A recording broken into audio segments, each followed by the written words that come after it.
భారతదేశ భవిష్యత్తుని మార్చే రేర్ ఎర్త్ మిషన్ మొదలైంది.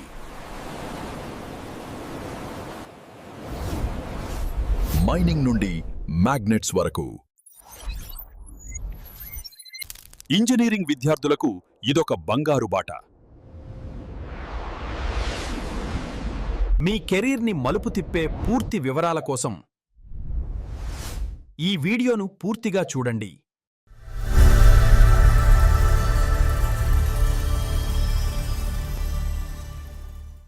ఆర్టిఫిషియల్ ఇంటెలిజెన్స్ రీప్లేస్ చేయలేని భారత ప్రభుత్వ అండదండలు కలిగి ఉన్నటువంటి ఉద్యోగ అవకాశాలు ఉన్నటువంటి కొన్ని ప్రత్యేకమైన కోర్సులను చెప్పండి అని చెప్పేసి మనం ఏఐ గురించి భయపెట్టినప్పుడల్లా పేరెంట్స్ అడుగుతూ ఉంటారు. సో భారత ప్రభుత్వం 2026 మొన్న ప్రవేశపెట్టబడినటువంటి బడ్జెట్లో రేర్ ఎర్త్ మినరల్కి సంబంధించి దాదాపుగా 7,000 కోట్లు మంజూరు చేయడం జరిగింది. ఇందులో ప్రధానంగా మన తెలుగు రాష్ట్రాలకు సంబంధించినంత వరకు ఏదైతే శాండ్ బీచెస్ నుంచి మ్యాంగ్జైట్ అనేటువంటి ఒక పదార్థాన్ని వెలికి తీసేటువంటి ఒక ప్రాజెక్ట్ కూడా మన ప్రాంతం గుండా పోతుందన్నమాట. ఒరిస్సా, ఆంధ్రప్రదేశ్, చెన్నై మరియు కొంత భాగం కేరళ. మన ఆంధ్రప్రదేశ్లో ప్రత్యేకంగా తీసుకున్నప్పుడు వైజాగ్ మరియు నెల్లూరు ప్రాంతాల్లో ఈ యొక్క శాండ్ బీచెస్లో ఉన్నటువంటి శాండ్ ఈ యొక్క రేర్ ఎర్త్ మినరల్స్ని ఎక్స్ట్రాక్ట్ చేయడానికి ఎంతగానో ఉపయోగపడుతుందని చెప్పేసి కేంద్ర ప్రభుత్వం గుర్తించడం జరిగింది. అందువల్ల not only quantum valley mission ఒకటే కాదు, ఈ rare earth mineral strategy of government of India. ఎందుకు ఈ రేర్ ఎర్త్ మినరల్స్ ఇంపార్టెంట్ అన్నట్లయితే, ఈరోజు అమెరికా అధ్యక్షుడు వెనిజులాని స్వాధీనం చేసుకున్న, గ్రీన్లాండ్ని స్వాధీనం చేసుకోవాలని అనుకుంటున్న, ఉక్రెయిన్ వార్కు సంబంధించి అక్కడ ఉన్నటువంటి ప్రెసిడెంట్తో అమెరికన్ ప్రెసిడెంట్ ఒప్పందం గురించి రేర్ ఎర్త్ మినరల్స్ గురించి మాట్లాడే పరిస్థితి వచ్చిందంటే, ప్రపంచంలోని మోస్ట్ ఇన్ఫ్లుయెన్షియల్ కంట్రీస్ అయినటువంటి అమెరికా, చైనా మరియు రష్యా కూడా ఈ రేర్ ఎర్త్ మినరల్స్లో ఆధిపత్యం కోసం కొట్లాడుతున్నటువంటి పరిస్థితుల్లో ప్రపంచంలోనే అత్యంత జనాభా కలిగినటువంటి భారతదేశం కూడా స్వయం సమృద్ధి ఈ పర్టికులర్ రంగంలో సాధించాల్సినటువంటి అవసరాన్ని గుర్తించినటువంటి భారత ప్రభుత్వం 2026 ఫిబ్రవరిలో ప్రవేశపెట్టినటువంటి బడ్జెట్లో దీనికి అత్యంత ప్రాముఖ్యత ఇవ్వటమే కాకుండా మన అదృష్టం కొద్దీ ఆ రేర్ ఎర్త్ మినరల్ స్ట్రాటజీ క్యారిడార్లో మన ఆంధ్ర రాష్ట్రం, పర్టికులర్గా మన వైజాగ్ మరియు మన నెల్లూరు ఉండటం అనేది మనకి గర్వకారణం. So sir, rare earth mineral strategy ఇస్తే మీది ఎడ్యుకేషన్ కెరీర్ గైడెన్స్ ఛానల్స్ మాకు వచ్చే ఉపయోగమైంది. ఇప్పటి వరకు ఈ టాపిక్ మీద మనం ఇప్పటివరకు ఏమనుకుంటూ వచ్చాం? Highest category cut off CSE, artificial intelligence, general CSE, data science, తర్వాత ఈసీ, ఇట్లా అనుకుంటూ వచ్చాం. ఈ మరుగున పడిపోయినటువంటి అనేక బ్రాంచెస్ ఈ రేర్ ఎర్త్ మెటల్స్ ప్రాజెక్ట్ పుణ్యమా అని చెప్పేసి ఈరోజు లైమ్లైట్లోకి వస్తున్నాయన్నమాట. సో ఎవరైతే ఈ యొక్క భాగస్వామ్యంలో ఉండి ఏఎంఎల్ ద్వారా పోగొట్టుకోలేనటువంటి ఉద్యోగాన్ని, అదేవిధంగా భారతదేశం చైనా మీద ఆధారపడకుండా ఈరోజు మనం అత్యంత కీలకమైనటువంటి రంగాలు ఏదైతే ఉన్నాయో, ఎలక్ట్రిక్ వెహికల్స్ కానీ, అదేవిధంగా డిఫెన్స్ సెక్టార్ కానీ, అదేవిధంగా మన సెమీ కండక్టర్స్ కానీ, లేదా మన క్వాంటమ్ మిషన్ కానీ, ఇవన్నీ భారతదేశం సజావుగా నడవాలి అన్నట్లయితే, పర్టికులర్గా ఈ ఆర్టిఫిషియల్ ఇంటెలిజెన్స్ రేస్లో కంప్యూటేషనల్ పవర్ ఏ దేశానికైతే ఎక్కువ ఉంటుందో ఆ దేశమే ఈ ప్రపంచాన్ని శాసించగలదు. కంప్యూటేషనల్ పవర్ ఉండాలి అన్నట్లయితే మనకు మంచి సెమీ కండక్టర్స్ ఉండాలి. మంచి సెమీ కండక్టర్స్ తయారు కావాలన్నట్లయితే మనకి రేర్ ఎర్త్ మినరల్స్ కావాలి. అదేవిధంగా గ్లోబల్ వార్మింగ్ సిచ్యువేషన్స్లో గ్రీన్ ఎనర్జీ అనేది మనకి ఈ విషయంలో చాలా అవసరం. గ్రీన్ ఎనర్జీ కావాలన్నట్లయితే వన్స్ అగైన్ మళ్ళీ మనకి రేర్ ఎర్త్ మెటల్స్ కావాలి. సో ఈరోజు యుద్ధాల ప్రపంచం ఇది. ఈ యుద్ధాల ప్రపంచంలో భారతదేశం యొక్క డిఫెన్స్ సెక్టార్ని బలోపేతం చేసుకోవాల్సినటువంటి అవసరం మనకు ఎంతైనా ఉంది. ఈ డిఫెన్స్ సెక్టార్ని బలోపేతం చేయాలంటే వన్స్ అగైన్ మళ్ళీ రేర్ ఎర్త్ మెటల్స్. ఈరోజు మీరు రష్యా నుంచి దిగుమతి చేసుకునేటువంటి ఆయిల్ దిగుమతుల్ని తగ్గించుకుంటేనే నేను టారిఫ్లు తగ్గిస్తానని చెప్పేసి అమెరికన్ ప్రెసిడెంట్స్ మొన్న మనకు జరిగినటువంటి దౌత్యవేత్తలు లేదా ఎకనామిస్టుల యొక్క సమావేశంలో చాలా నిర్దిష్టంగా చెప్పి ఆయిల్ వార్ అనేది కూడా నడుస్తూ ఉంది. ప్రపంచంలో ఇన్ని రకాల యుద్ధాలకి అన్నిటికీ అవసరమైనటువంటి మూల కారణమైనటువంటి వస్తువు రేర్ ఎర్త్ మెటల్స్ కాబట్టి దీని యొక్క ఇంపార్టెన్స్ నెక్స్ట్ కాలంలో, నెక్స్ట్ జరగబోయేటువంటి రాబోయే కాలంలో అంతై ఇంతై ఒటిడింతై అన్నట్టుగా ఇది చాలా ఎత్తుకి ఎదిగేటువంటి అవకాశం ఉంది. కాబట్టి మీరు రాబోయే కాలానికి అంటే కాబోయే రారాజు కావాలనుకున్నట్లయితే మీరు ఈ కోర్సుల్ని సెలెక్టివ్గా, చూజీగా మీ ఇంట్రెస్ట్ని బట్టిగా ఎంచుకున్నట్లయితే సో ఇది మంచి భవిష్యత్తుని ఇస్తుందని మీకు తెలియజేసుకుంటూ, సో ఇటువంటి కోర్సులు అసలు ఏంటి, ఈ మొత్తము రేర్ ఎర్త్ మినరల్స్ ఫైండింగ్ దగ్గర నుంచి కంప్లీట్ అయ్యేదాకా ఏ దశల్లో ఏ ఇంజనీరింగ్ సబ్జెక్ట్ చదివినటువంటి నిపుణులు అవసరం అవుతారనేది ఈ వీడియోలో నేను మీకు సవివరంగా తెలియజేస్తాను. వీడియోని ఎంటర్ అవ్వబోయే ముందు తప్పనిసరిగా అందరూ ఛానల్ లైక్ చేయండి. అదేవిధంగా మీరు ఇటువంటి సబ్స్క్రిప్షన్ కానీ తీసుకున్నట్లయితే, సబ్స్క్రైబ్ కానీ చేసుకున్నట్లయితే, మీరు బెల్ బటన్ కానీ నొక్కినట్లయితే ఇటువంటి ఇంపార్టెంట్ అప్డేట్స్ అన్నీ కూడా మీ ముందుకు ఎప్పటికప్పుడు వస్తూ ఉంటాయి. ఒకసారి latest deep dive into the video. So the India rare earth mission engineering pathways to self reliance. ఇది కేవలం కెరియర్ ఎంపిక కాదు, ఇది దేశ భవిష్యత్తు కోసం ఒక పిలుపు. So budget 2026 the strategic push 7,280 కోట్లు REPM స్కీమ్ అంటారండి. మీరు ఒకసారి ఇంటర్నెట్లో సెర్చ్ చేసుకోండి, మీకు అవసరమైతే ChatGPTలో చెక్ చేసుకోండి. రేర్ ఎర్త్ మినరల్ స్కీమ్ ఏదైతే ఉందో దీనికి 7,280 కోట్లు భారతదేశం ప్రభుత్వం భారీగా పెట్టుబడులు పెడుతుందంటే నైపుణ్యం కలిగిన ఇంజనీర్ల యొక్క అవసరం కూడా ఇందులో ఉంది అని అర్థం అన్నమాట. Dedicated rare earth corridors announce అనేది జరగడం జరిగింది. సో దీని యొక్క లక్ష్యం ఏంటంటే భారతదేశం లాంటి దేశంలో మనం సెల్ఫ్ రిలయన్స్, మన ప్రొడక్ట్స్ మనం తయారు చేసుకుంటే ఎక్స్పోర్ట్ సంగతి దేవుడికి ఎరక. ముందు మన ప్రజల అవసరాలు తీర్చే రకంగా మనం ఈ రేర్ ఎర్త్ మెటల్స్ని మన దేశంలో ఎక్స్ట్రాక్ట్ చేసుకోవాల్సినటువంటి అవసరం ఉంది. కాబట్టి రెడ్యూస్ డిపెండెన్స్ ఆన్ ఇంపోర్ట్స్. ఇప్పటి వరకు 90% మన రేర్ ఎర్త్ మినరల్స్ అవసరాలన్నింటినీ కూడా చైనా తీరుస్తూ వస్తుంది. సో చైనా వాళ్ళు ఎప్పుడు బ్లాక్మెయిల్ చేస్తే అప్పుడు మనం వాడికి సలాం కొట్టాల్సినటువంటి పరిస్థితి ఉంది. కాబట్టి తప్పనిసరిగా ఆ పరిస్థితి మారాలన్నట్లయితే క్రిటికల్ మినరల్ సప్లై చైన్లో మనము స్వావలంబన సాధించాల్సినటువంటి అవసరం ఉంది. ప్రస్తుతం మన ఈవీలు మరియు రక్షణ రంగంలో ఉపయోగించేటువంటి మ్యాగ్నెట్స్ కోసము ఇతర దేశాలపై ఆధారపడుతున్నాం. ఈ మిషన్ దానిని మార్చేస్తుందన్నమాట. So the value chain of process ఇది చాలా ఇంపార్టెంట్ అండి. సో ఇందులో ఫస్ట్ ఏంటంటే ఈ మినరల్స్ ఎక్కడున్నాయనేది కనుక్కోవాలి. సో ఆంధ్ర ప్రాంతంలో ఉన్నటువంటి చాలా మందికి కూడా ఇప్పుడు విదితమే, మీ ప్రాంతాల్లో ఒక 4-వీలర్ ట్రక్ వేసుకునేసి ఒక 5-6 మంది వచ్చేసి ఎక్కడ పడితే అక్కడ గొలుసులు వేసుకుని కొలుసుకుంటా ఉన్నారనమాట. వీళ్ళంతా జియాలజిస్టులు. యాక్చువల్గా వాళ్ళకి ఒక జియాలజిస్ట్ ఉంటాడు ఒక మండలానికి.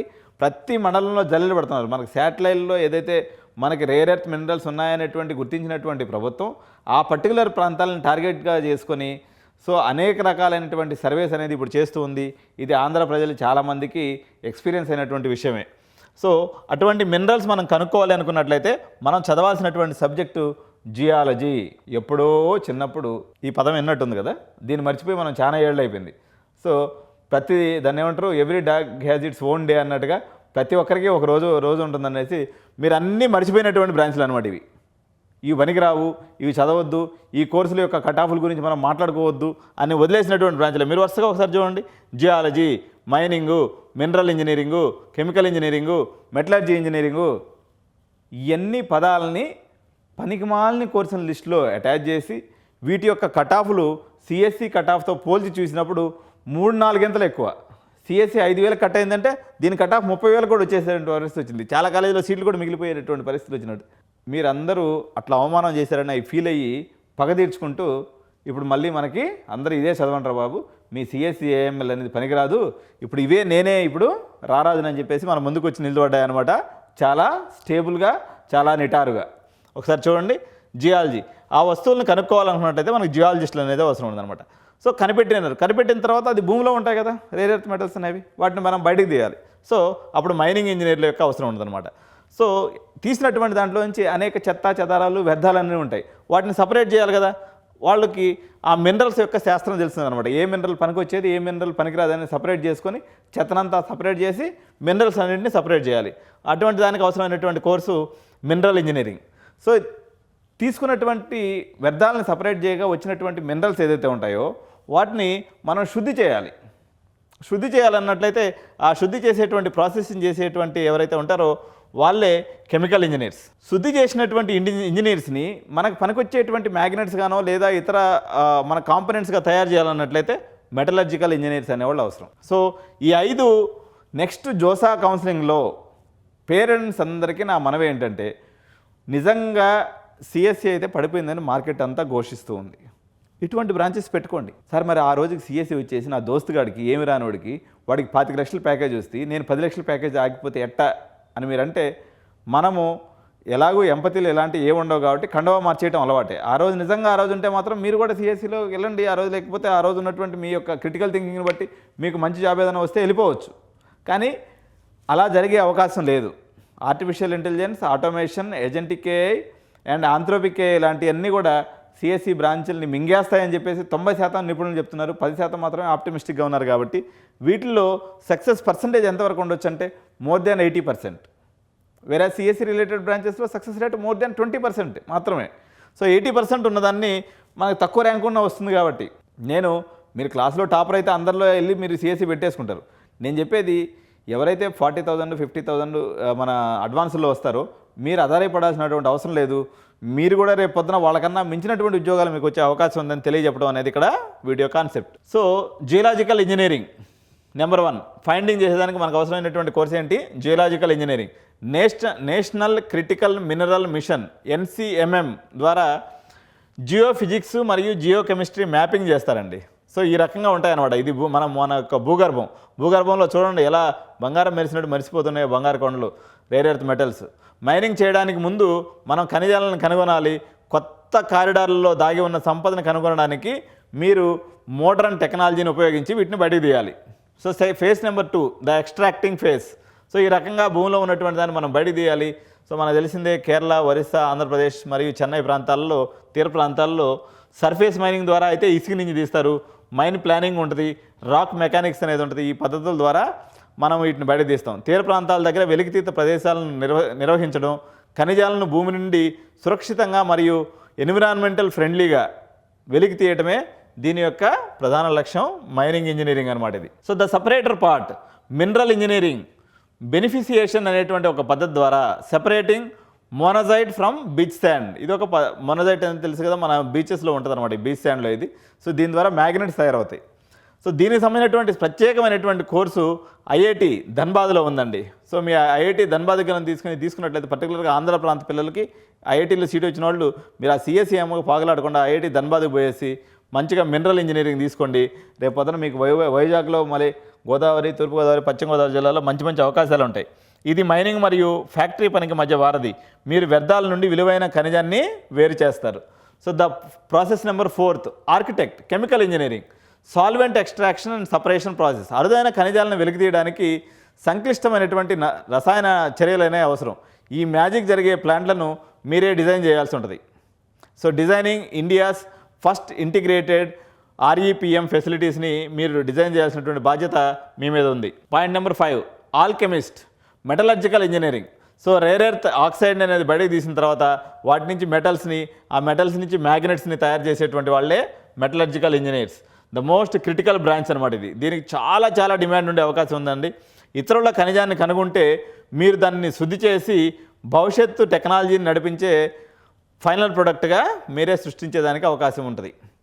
So the final product sintered REPM rare earth permanent magnets అనేవి మనకు వస్తాయి. ఇవి ఈవీ మోటార్స్లో, వైండ్ టర్బైన్ నాగెల్లీలో ఉపయోగిస్తారు. పౌడర్ మెటలర్జీ, మ్యాగ్నెటిక్ మెటీరియల్స్, ఈ అయస్కాంతాలు ఈవీలు మరియు విండ్ టర్బైన్లకు గుండెకాయలు లాంటివి. మెటలర్జికల్ ఇంజనీర్ లేకుండా గ్రీన్ ఎనర్జీ అనేటువంటి విప్లవం అసలు సాధ్యం కానే కాదు. సో ప్రీమియర్ నేషనల్ ఇన్స్టిట్యూట్స్ ఎక్కడెక్కడ ఉన్నాయి దీనికి సంబంధించినట్లయితే IIT Dhanbad mining and mineral engineering ఇందులో ఫేమస్ బ్రాంచ్ అండి. ఐఐటి ఖరగ్పూర్ మరియు ఐఐటి బాంబేలో మెటలర్జీ అండ్ మెటీరియల్ సైన్స్ ఉంది. అదేవిధంగా మనకు లోకల్ కాలేజెస్లో తీసుకున్నప్పుడు స్ట్రాటజిక్ రీజనల్ ఆప్షన్స్ వచ్చి అన్నా యూనివర్సిటీ చెన్నైలో కోర్సు ఉంది. అదేవిధంగా ఆంధ్ర యూనివర్సిటీలో కూడా దీనికి సంబంధించినటువంటి కోర్సెస్ ఉన్నాయి. కాలేజ్ ఆఫ్ ఇంజనీరింగ్ త్రివేంద్రంలో కూడా ఇది GFTAలో ఉన్నట్టుంది, ఇక్కడ కూడా కోర్సులు ఉన్నాయి. అనేక రకాలైనటువంటి కోర్సులు దీనికి సంబంధించినటువంటి కెమికల్ ఇంజనీరింగ్ అనేటువంటి మన JNTU కోర్సులో కూడా ఉన్నాయి. Nano technology is also very important which is located in Hyderabad JNTU. So Andhra university Hyderabad కాలేజెస్లో కూడా ఉంది. మెటీరియల్ సైన్స్ కూడా కొన్ని కాలేజెస్లో అక్కడక్కడ ఆంధ్ర యూనివర్సిటీ మరియు ఉస్మానియా యూనివర్సిటీ కూడా మెటీరియల్ సైన్స్ ఉన్నట్టుంది. సో ఒకసారి చూడండి. సో మీరు మంచి కోర్సుని సెలెక్ట్ చేసుకున్నట్లయితే మీకు భవిష్యత్తు బంగారంగా ఉండేటువంటి అవకాశం వస్తుంది. Why is this a hot sector? So ఇప్పుడు చెప్పాను కదా, electric vehicles, defence systems, renewable సెక్టార్స్లో వీటన్నిటిలో కూడా నైపుణ్యం కలిగిన వారి కోసం డిమాండ్ భారీగా ఉంది. చైనాపై ఆధారపడటం తగ్గించడానికి ప్రభుత్వానికి మీ అవసరం కూడా ఉంది. కాబట్టి దేశానికి అవసరం వచ్చేటువంటి కోర్సులు చేయండి. దేశానికి భారమయ్యేటువంటి కోర్సులు చేసి ఫాల్స్ ప్రిస్టేజ్ కోసం సర్టిఫికేట్ పట్టుకొని రోడ్డు మీద నిలబడొద్దు. Thank you so much. Jai Hind.